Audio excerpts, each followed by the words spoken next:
Le livret A. Alors, en France, ce n'est pas juste un compte d'épargne. Non, c'est bien plus que ça. C'est une véritable institution. Mais alors, pourquoi? Qu'est-ce qui le rend si incontournable? Allez, on va décortiquer tout ça ensemble pour y voir plus clair. Et pour commencer, un chiffre. Un seul chiffre qui dit presque tout. 83%. Oui, 83% de la population française a un livret A. Rendez-vous compte, ça veut dire plus de 8 personnes sur 10. C'est juste colossal comme taux de pénétration. Ça dépasse, et de loin, la plupart des autres produits financiers n'importe où dans le monde. Du coup, la question qu'on se pose tous, c'est pourquoi? Pourquoi est-ce que plus de 4 Français sur 5 ont ce fameux livret?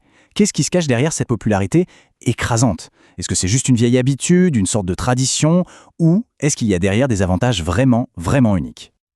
Ok, alors pour comprendre ce succès, il faut regarder les bases, ses fondations. En fait, tout son attrait, on peut le résumer en 3 grands piliers. 3 piliers qui le rendent quasi irrésistible pour qui veut mettre un peu d'argent de côté. Bon alors, c'est quoi ces fameux piliers? Le premier, et c'est énorme, les intérêts sont complètement exonérés d'impôts et de prélèvements sociaux. C'est simple, ce qu'on gagne, on le garde, tout. Deuxième pilier, la sécurité. Le capital est garanti par l'État, donc risque zéro. Et enfin, le troisième point, c'est sa simplicité et sa gratuité. C'est gratuit à ouvrir, gratuit à gérer, pas de jargon compliqué, pas de frais qui se cachent dans les petites lignes, c'est limpide.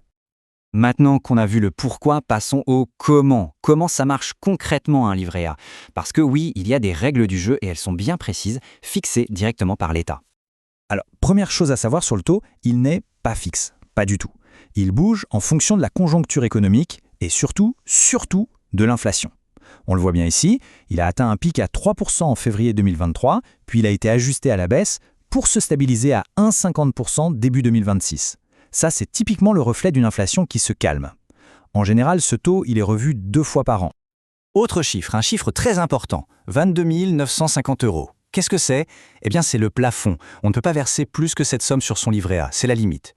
Mais attention, il y a une petite astuce, une subtilité, qui permet au solde du compte de grimper bien au-delà de ce chiffre. Et là voilà, cette fameuse astuce. C'est ce qu'on appelle la capitalisation des intérêts. Chaque année, le 31 décembre, hop, les intérêts que vous avez gagnés sont ajoutés directement à votre capital. Et c'est grâce à ça que le solde total peut, sans aucun problème, dépasser le plafond de 22 950 €.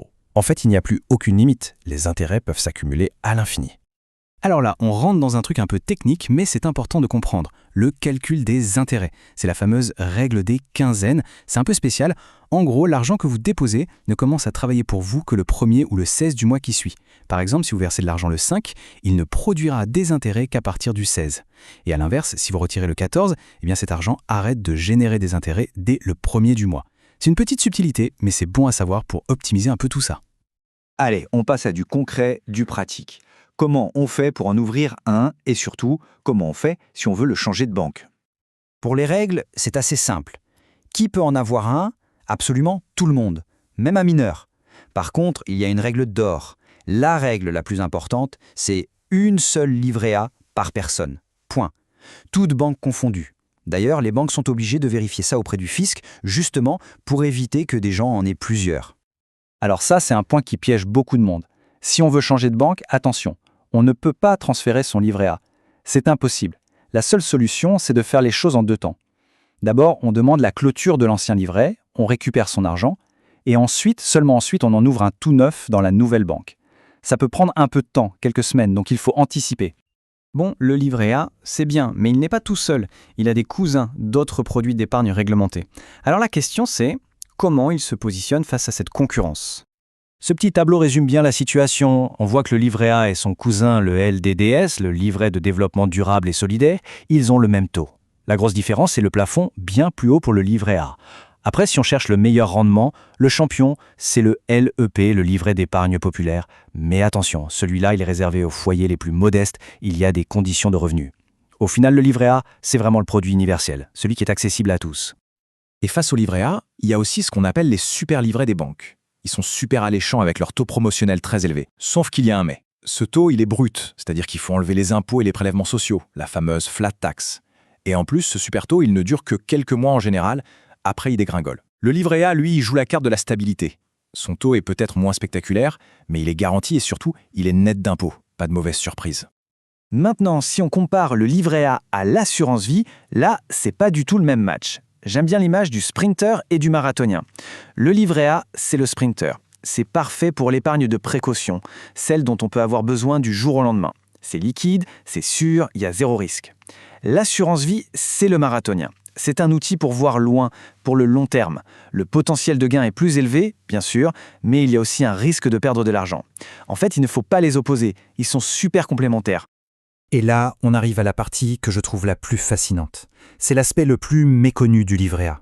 Parce que l'argent qu'on y dépose, il ne fait pas que dormir tranquillement à la banque. Non, non. Cet argent, il a une mission.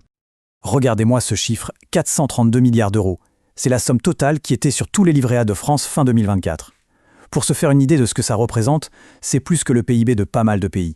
Une somme, absolument vertigineuse.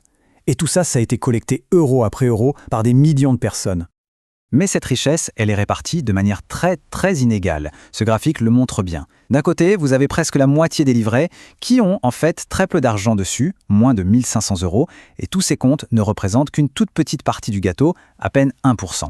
Et de l'autre côté, vous avez seulement 15% des comptes, les plus remplis, ceux qui ont dépassé le plafond grâce aux intérêts, et eux, ils concentrent quasiment la moitié de tout l'argent. C'est un contraste assez saisissant. Alors il va où tout cet argent? Quelle est sa fameuse mission? Eh bien, une grosse partie est collectée et gérée par une institution publique qui s'appelle la Caisse des dépôts. Et sa mission principale, comme c'est indiqué ici, c'est de financer des projets d'intérêt général, notamment le logement social et la politique de la ville.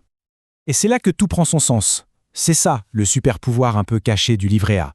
Chaque personne qui met de l'argent de côté, pour ses vacances, pour un coup dur, pour ses enfants, sans même s'en rendre compte, elle participe à un immense effort collectif.